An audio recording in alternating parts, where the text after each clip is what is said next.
Hey YouTube, this is Scarecrow Kaiser. This today will be a deck profile on my Genesis Fenrir deck. It's been a while since I did an update on this deck, but with there's not really a point in doing an update unless you have a lot to talk about, I guess. And at least now there's a few changes to the main deck as well as the 16 card G zone. So I'm gonna get into that now.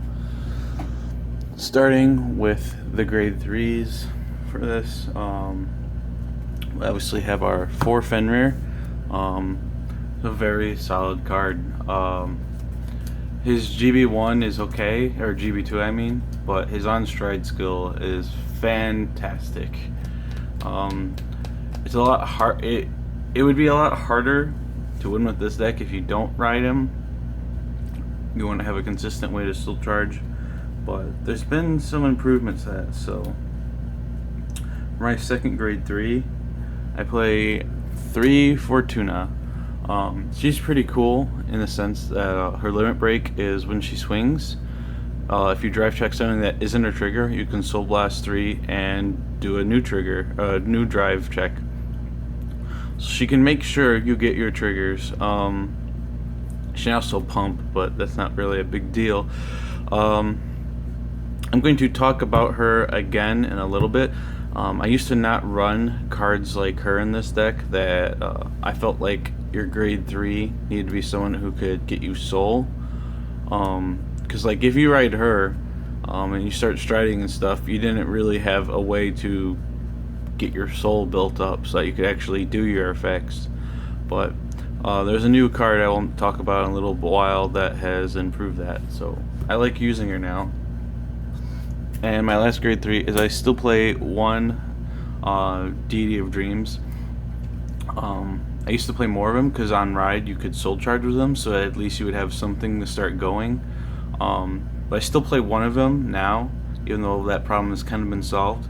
Because if you know your opponent can't actually block you, you could just ride this guy and use his GB1 where he has +5 and a crit. Like if your opponent has a 2-card hand just off their drive checks, you know it's not going to stop you.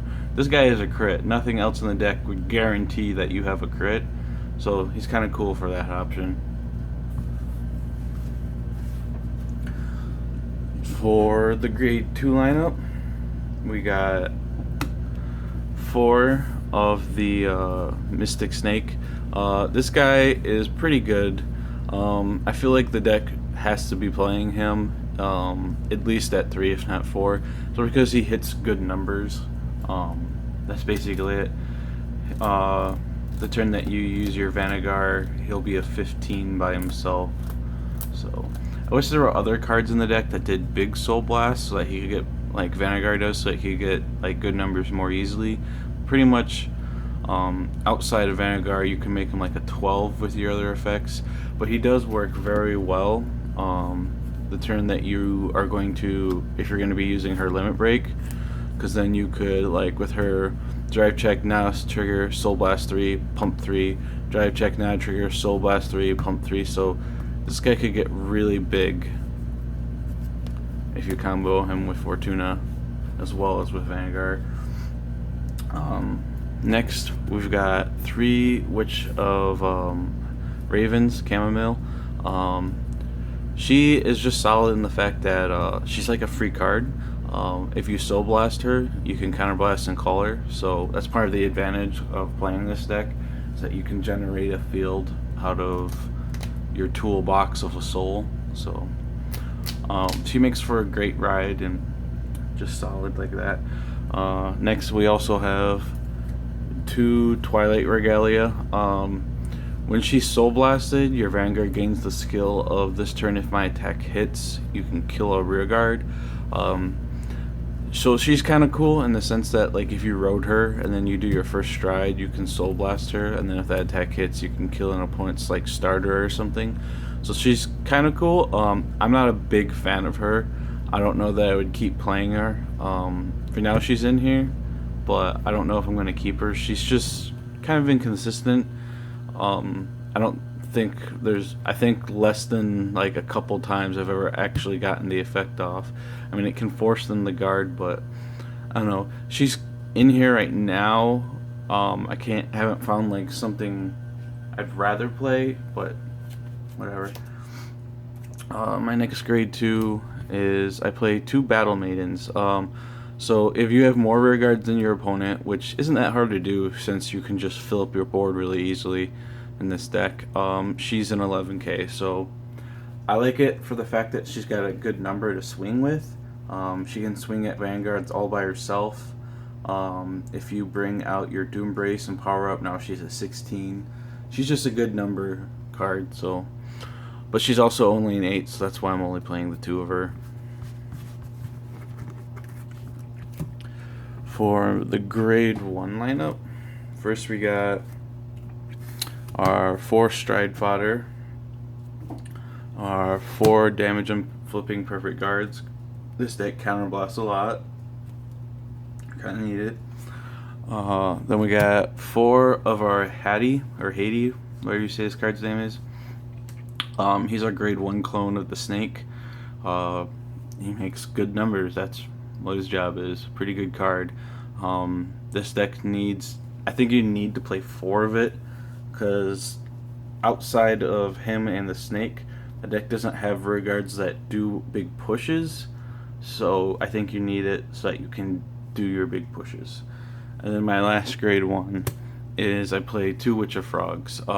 She's like the chamomile, where you can call her to the field when she's soul blasted. I don't feel a need to play like more than 2. Generally having a front row is more important than having a back row.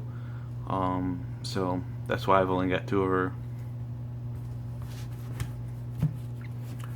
And last of the main deck is the triggers. So in 0. So my starter is obviously Fenrir of Leather. It's a good card. Don't have a lot more to say. He's just a good card, solid. He's not overwhelmingly good. He's not like a Judge Bow, but he's good. Trigger lineup for Battle Maiden, because she's got a good effect. And then I play 6 more crits for a total of 10 crits. I don't think the deck needs draws in any way, shape, or form. You generate your card advantage by what you get off your Soul Blast, and a deck that soul charges this much and stuff, like, draw triggers kind of hurt in the sense that you could deck out. And speaking of decking out, we also run 2 stand triggers. The fact that they're a stand trigger is pretty terrible, but this card is kind of required, I feel like, in any Genesis deck. At the end of your turn, you can put it from the rear guard on back in the deck, shuffle your drop zone in, and draw a card if there's 10 or more. So it keeps you from decking out, as well as if you use them correctly, he can be like kind of like a Legion, where by the time you want to use them, you've thrown as many triggers in there as you could. So very good. I'm gonna mention him again later on once I get into the G zone. And then last, obviously, we have our 4 heals, because why wouldn't you play heals?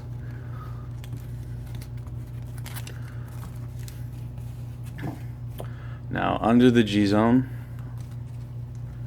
we'll start with the big boss, Vanagar.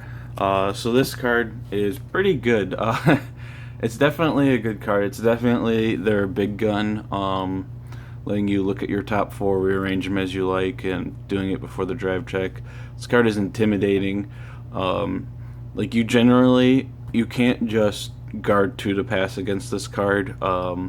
The fact that he gives you the chance to basically get the best result you can out of the top 7 cards of your deck, that is highly likely that at least 2 triggers are going to show up.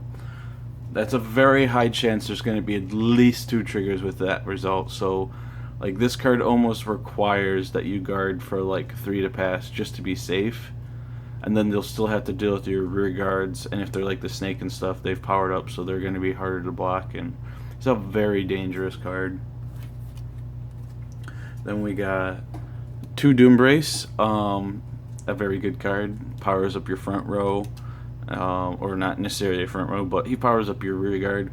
And then he can fill the soul back up if your soul's low. So he makes for a pretty good first stride, although I don't use him as my first stride very much anymore. But he's still a good card because he makes strong columns. Next is two of this new guy, Tier. Very cool card. First, Soul Blast at 3, you look at the top card, you can leave it there, put it on the bottom. So if it's like a trigger, you can leave it. If it's not, you can put it on the bottom, make it more likely that you'll get a trigger. As well as when he drive checks something that is not a trigger, he can still charge 3. So he is a very, very helpful addition to the deck. As I was saying earlier about the grade 3 lineup, if you had to ride something like Fortuna previously, and you would be kind of screwed because you didn't have a good way to build up your soul.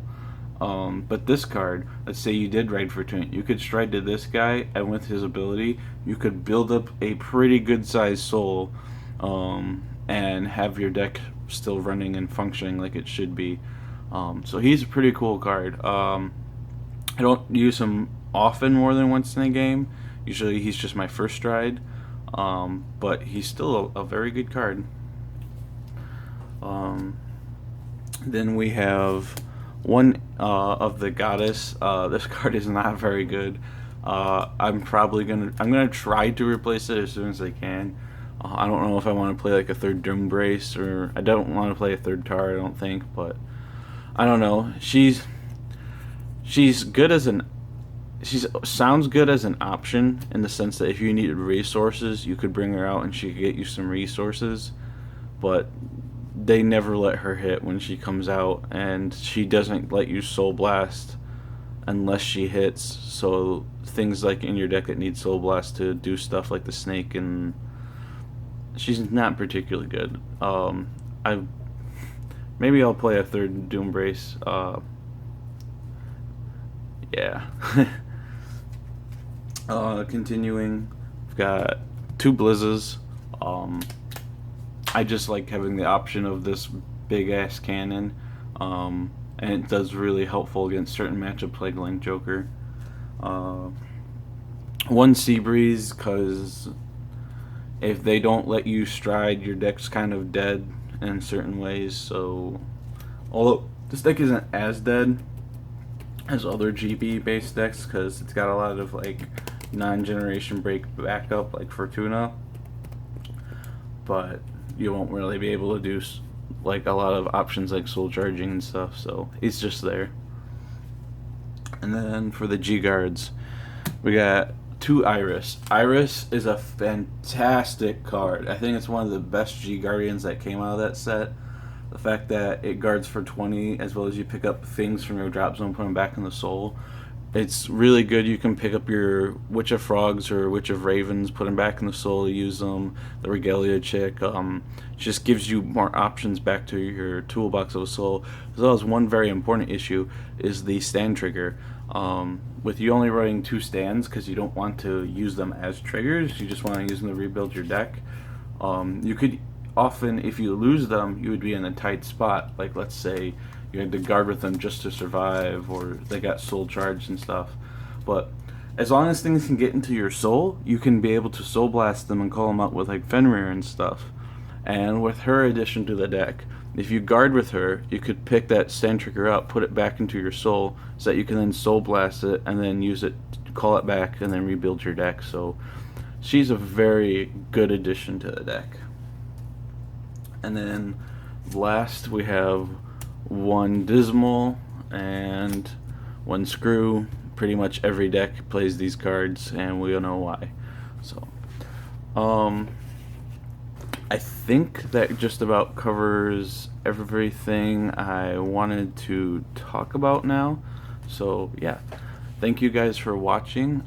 If you have opinions, etc., feel free to throw them out. I know there's some cards I don't have in here that some people might question. Feel free to ask me about it in the comments, and I will answer that. Thank you for watching.